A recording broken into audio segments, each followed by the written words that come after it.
everyone. Thank you for joining us. I'm Brian Sullivan reporting for Out and About Nashville this Friday, July 31st. After 12 long hours, protesters at the People's Plaza have finally been released from jail. 8 arrests were made very early this morning, just after midnight. The protesters claim they were given a 5-second warning to move from the Capitol steps. Now, less than an hour after those 8 protesters were released, we're told 2 more protesters were arrested for vandalism just this afternoon after drawing in chalk. We'll keep you updated on this developing story. Have you voted yet? Because early voting ends Saturday. Over 4,800 Davidson County residents voted early Thursday. Most polling locations are open until 7 p.m. Voting screens are touchless this year to protect citizens from the spread of COVID-19. You can find out where your polling location is at nashville.gov. The Memphis and Tennessee LGBTQ communities are mourning the death of Idlewild Church pastor Steve Montgomery after he died from injuries in a bike accident. Idlewild Presbyterian has been a congregation truly supportive of our community. Tennessee Equality Project has held Advocacy 101 events there, and many other organizations have used the space. Pastor Montgomery consistently encouraged his church and community to be more just and loving. He died Friday morning at Regional One Health with his family by his side. U.S. House Representative John Lewis, civil rights era icon and friend to the LGBTQ community, left a message for all of us to be published on the day of his funeral, which took place Thursday. Representative Lewis said in part, "Together you can redeem the soul of our nation. Though I am gone, I urge you to answer the highest calling of your heart and stand up for what you truly believe.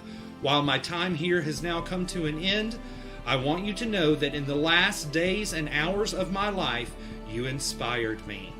You can read more of Representative Lewis's message on the New York Times website. We've posted a link on our social media. Former GOP presidential candidate Herman Cain has died after a battle with coronavirus.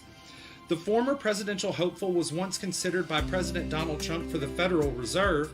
Cain's death was announced Thursday on his website by Dan Calabrese, who edits the site and had previously written about his colleague's diagnosis. Cain was among the highest profile public figures in the United States to have died from COVID-19. You can read more on that story at cnbc.com.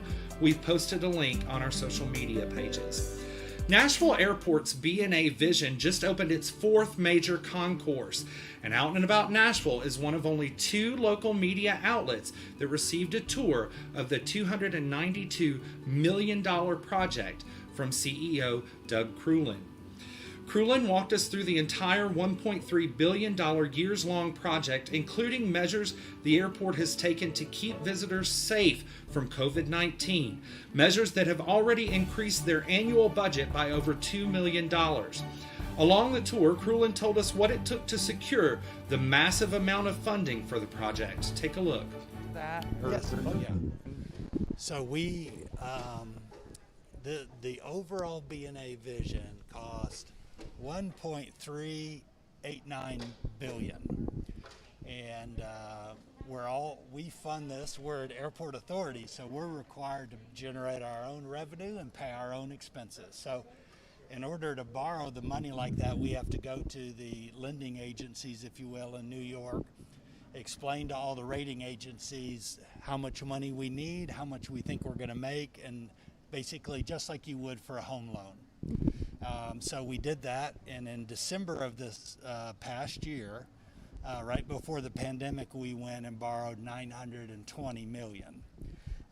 Previous to that, it was a couple years earlier for that first garage we looked at. That was $200 million to build that garage plus a few other things. So we've borrowed the money. That's allowing us to keep going, and that's what's really helped us through the pandemic, to be able to keep all these employees employed constructing the new airport. Art from local artists and pleasantly surprising new customer conveniences decorate the 115,000 new square feet of terminal space, adding to the airport's original 1 million square feet. Now, what's next for the project includes a huge renovation of the center ticketing lobby, which will begin within the next few weeks. Also of interesting note, the airport is on pace to grant over $250 million in contracts to small, minority, and women-owned businesses by 2023.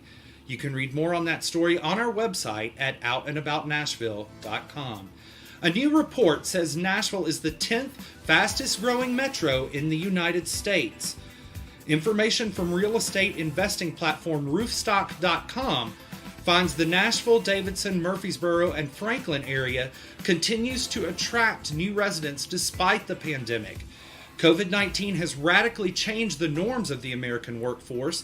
Unprecedented job losses, shuttered businesses, and stay-at-home orders have affected workers across all industries and job functions. However, Nashville experienced a net population growth of over 100,000 residents in recent years, many due to employment relocation. You can read the full report on our website at outandaboutnashville.com. DJ Killa Chris's new list of his top tracks for the week include Paul Van Dyke and Sue McLaren's Guiding Light. Killa Chris has been DJing in Nashville since 2010. Finding good music has always been a passion of his, so every week he shares some of the newest tracks from popular producers and unknown artists from all over the world. You can check out this week's list as well as some of his original work on our website at outandaboutnashville.com. Out and About Nashville's original podcast here in Queer Nashville has just topped 100 downloads. The podcast talks about everything here and queer in Nashville. Hostess Vidalia Ann Gentry gags, guests, and gapes the brains of some of Nashville's most compelling queer voices. Take a listen. More complicated as we go, and so we're hoping, and we're diving into some real theoretical immune vaccine development here. In fact, most of the time, especially with viruses, when you're making a vaccine to it, you're going to do surface protein identification. And surface protein, okay, sorry, go ahead. I'll ask questions. No, it's all good. The spikes on the virus. Okay. So the little spikes sticking That's out. what I thought. That's generally what you're going to go for because that's it's on the surface. Any passing immune cell is going to see it, that kind of thing. You can listen to that podcast in its entirety on our website at outandaboutnashville.com. Thank you so much for joining us, everyone. Stay safe, wear your mask, and we'll see you next time.